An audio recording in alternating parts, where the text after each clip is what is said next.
السلام علیکم ورحمۃ اللہ تعالی وبرکاتہ۔ آج کی اس ویڈیو کے اندر جس سوال کے بارے میں ہم بات کرنے والے ہیں وہ سوال یہ ہے کہ جس جانور کے پیدائشی سینگ نہیں ہیں یا پھر سینگ تھے اور وہ ٹوٹ گئے تو کیا ایسی صورت میں اس جانور کی قربانی ہو سکتی ہے یا نہیں ہو سکتی ہے؟ تو آئیے ہم جانتے ہیں کیا ایسے جانور کی قربانی ہو سکتی ہے یا قربانی نہیں ہو سکتی۔ تو سب سے پہلے آپ یہ بات ذہن کے اندر رکھیں کہ جس جانور کی قربانی کی جا رہی ہے اس جانور کا عیب سے خالی ہونا ضروری ہے۔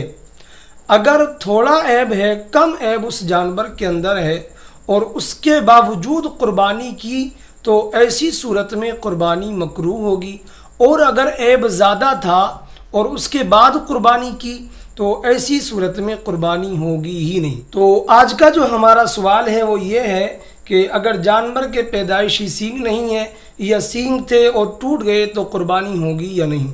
تو سب سے پہلے آپ ایک حدیث ذہن میں رکھیں، حضرت علی رضی اللہ تعالی عنہ سے مروی ہے کہ اللہ کے نبی صلی اللہ تعالی علیہ وسلم نے کان کٹے ہوئے جانور کی قربانی کرنے سے اور سینگ ٹوٹے ہوئے جانور کی قربانی کرنے سے منع فرمایا۔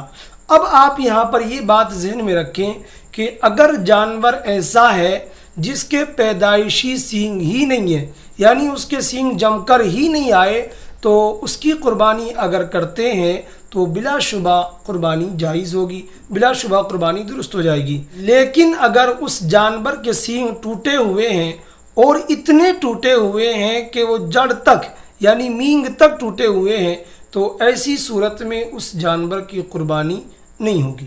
اور اگر سینگ اس حد تک ٹوٹے ہوئے نہیں ہیں کہ اس کی سینگ ٹوٹنے کی وجہ سے مینگ نہیں چمکتی ہے تو ایسی صورت میں قربانی بلا شبہ درست ہو جائے گی۔ اسی طرح وہ جانور جس کے سینگ تو ہیں لیکن سینگ بہت چھوٹے ہیں تو ایسے جانور کی قربانی بھی بلا شبہ درست ہوگی، ایسے جانور کی قربانی کرنا جائز ہے۔ تو میں امید کرتا ہوں کہ آپ لوگ سمجھ گئے ہوں گے کہ سینگ کس حد تک ٹوٹے ہوئے ہوں تو قربانی جائز ہے، کس صورت میں ناجائز ہے۔